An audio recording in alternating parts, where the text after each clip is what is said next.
నమస్కారం, మనో కథలకు స్వాగతం. ఇప్పుడు మనం పెంకుటిల్లు అనే ఒక చక్కటి కథను విందామండి.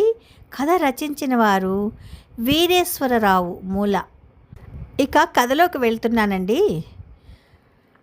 వాన వాన వాన కుండపోతగా వాన 4 రోజుల నుండి ఎడతెరిపి లేకుండా కురుస్తోంది.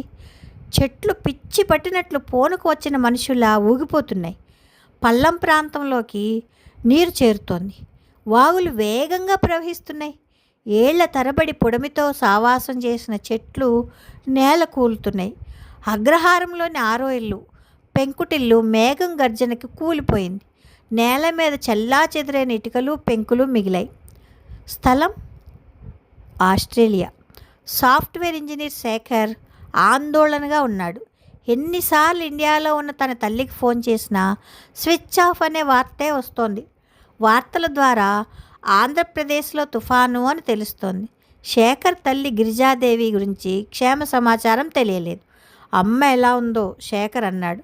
ఆవిడని అపార్ట్మెంట్లోకి మారమని చెప్తున్నా వినరు. ఇక్కడికి రమ్మన్నా రారు. నా జ్ఞాపకాలు పుస్తకాలు అంటూ అక్కడే కాలక్షేపం. మన మాట వింటారా అని సాగతీసింది శేఖర్ భార్య సునీత.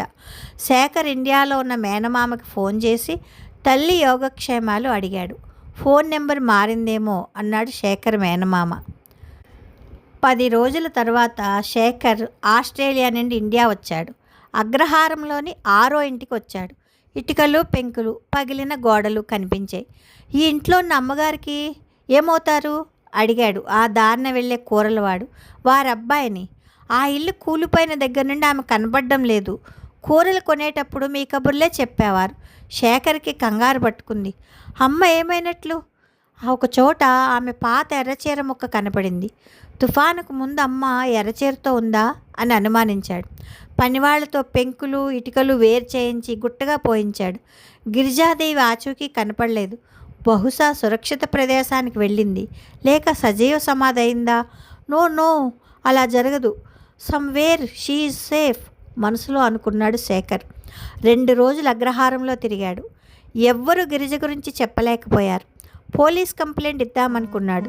క్రితంసారి సునీత ఇండియా వచ్చినప్పుడు శేఖర్ తన తల్లి ఇంటి గోడ బాగుకి 2 లక్షలు ఇమ్మని చెప్పాడు. ఏం చేసిందో అని ఫోన్ చేసి అడిగాడు. తన తండ్రి ఆపరేషన్ నిమిత్తం డబ్బులు మళ్లించినట్టు సునీత చెప్పింది. ఫోన్లో ఏం చేయాలో తెలియక కోపంతో ఇటుక మీద కొట్టాడు. ఇటుక 2 ముక్కలైంది. Amalapuram town police station. మీ అమ్మగారి ఫోటో వివరాలు కూడా ఇవ్వండి అన్నాడు ఎస్ఐ రఘు. శేఖర్ వివరాలు ఇచ్చాడు. అమ్మ ఏమైంది? శేఖర్ మనసు పరివిధాలుగా పోతోంది. ఓ రోజు సూపర్ మార్కెట్లో డేట్స్ కొంటున్నాడు శేఖర్. పక్కన కందిపప్పు కొంటూ ఒక ఆవిడ కనపడింది. అమ్మా! ఉద్వేగంగా అరిచాడు శేఖర్. ఇండియా ఎప్పుడు వచ్చావు? తుఫాన్లో పోయాననుకున్నావా అంది గిరిజ. అవేం మాటలమ్మా, నీ గురించి ఎంత టెన్షన్ పడ్డానో నీకేం తెలుసు? పాత ఇల్లు బాగు చేయించడానికి పడలేదు అంది గిరిజ కొంచెం తీవ్ర స్వరంతో. సర్లే, ఇక్కడెందుకు? గాయత్రి అపార్ట్మెంట్ 303కి రా, అక్కడ మాట్లాడుకోవచ్చు. మన పాత ఇల్లుకి దూరంగా ఉన్న రామాలయం పక్కన అని చెప్పి వెళ్ళిపోయింది గిరిజాదేవి. 303 గాయత్రి అపార్ట్మెంట్. కుర్చీలో కూర్చుని కాఫీ తాగుతోంది గిరిజ. 1BK నీట్గా ఉంది. గోడ మీద శేఖర్ నాన్నగారి ఫోటో ఉంది. టీపాయ్ మీద గీతా మకరందం ఉంది. కోడలు పిల్లవాడు ఎలా ఉన్నారు? బాగున్నారు. మంచి పని చేసావు. సమయానికి అపార్ట్మెంట్లోకి మారావు.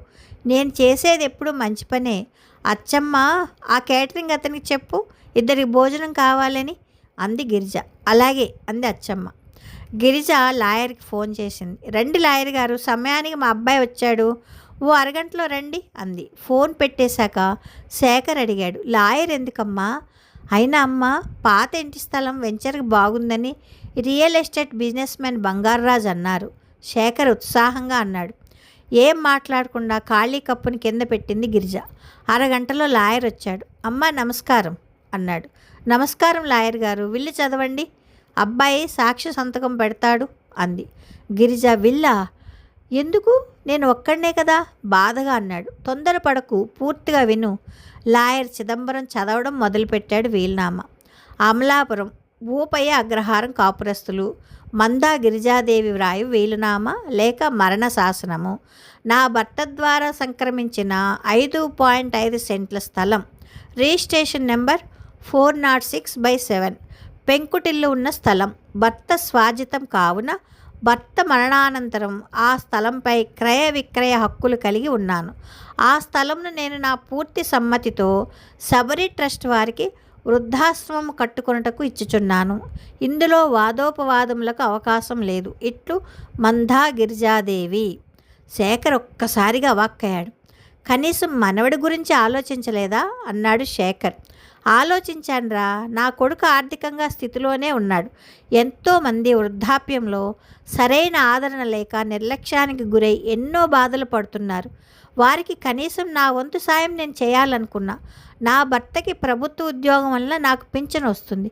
ఎంతమందికి ఆ పరిస్థితి లేదు, అర్థమైందా? తన మనసులో ఉన్న ఆవేదన బయటపెట్టింది. శేఖర్ చాలాసేపు మౌనంగా ఉన్నాడు.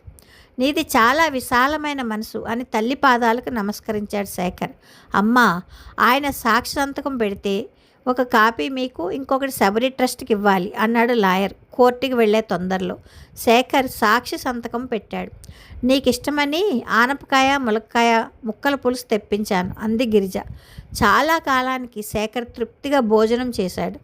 శేఖర్ వారం రోజుల తర్వాత విమానంలో ఆస్ట్రేలియా వెళ్ళిపోయాడు. ఆస్ట్రేలియా. అత్తయ్య గారు ఆ స్థలం నాది అని చెప్పి వృద్ధాశ్రమం వాళ్ళకి రాస్తానంటే తల ఊపి వచ్చారా నిలదీసింది సునీత. అది మా నాన్నగారు స్వాజితం, మనవడికి ఆ మాత్రం హక్కు ఉండదా మళ్ళీ అడిగింది సునీత. ఉండదనే చెప్తోందిలా. మీరొక మాలోకం, మా బావ ఇండియాలో లాయరే, కనుక్కుంటాను అంది సునీత. మీరు మీ అమ్మగారికి చెప్పొద్దు, మనవి ఎప్పుడేమవుతుందో తెలియని వలస బతుకులు కదా నిట్టూర్చింది సునీత.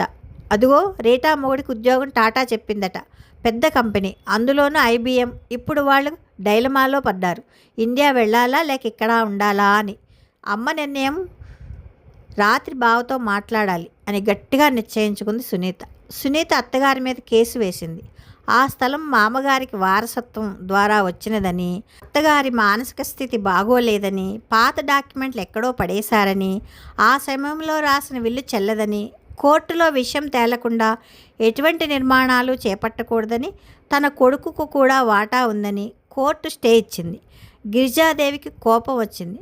గోడ కట్టించమని ఇచ్చిన డబ్బులు పుట్టింటికి పంపింది. ఇప్పుడు ఈ స్థలంకి డిమాండ్ రావడంతో గద్దలా తన్నుకుపోవాలని చూస్తోంది అని అనుకుంది. కేసు కొలిక్కి రావడానికి 2 ఏళ్లు పట్టింది. తీర్పు గిరిజాదేవికి అనుకూలంగా వచ్చింది. శబరి వృద్ధాశ్రమం పనులు మొదలయ్యాయి.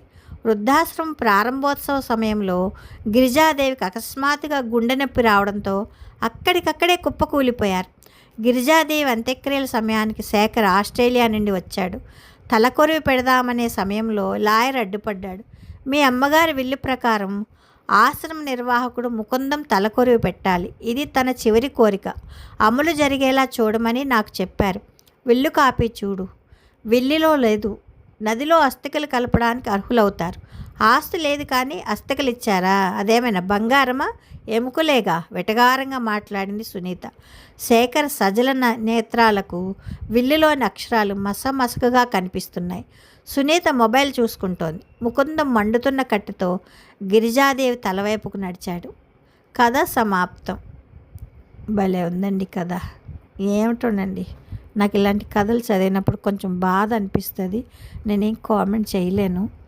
మీ అందరికీ కూడా ఈ కథ నచ్చితే లైక్ చేయండి, షేర్ చేయండి, కామెంట్ చేయండి, సబ్స్క్రైబ్ చేసుకొని నన్ను ఎంకరేజ్ చేయండి. ఉంటానండి. ప్రేమతో మీ మనో.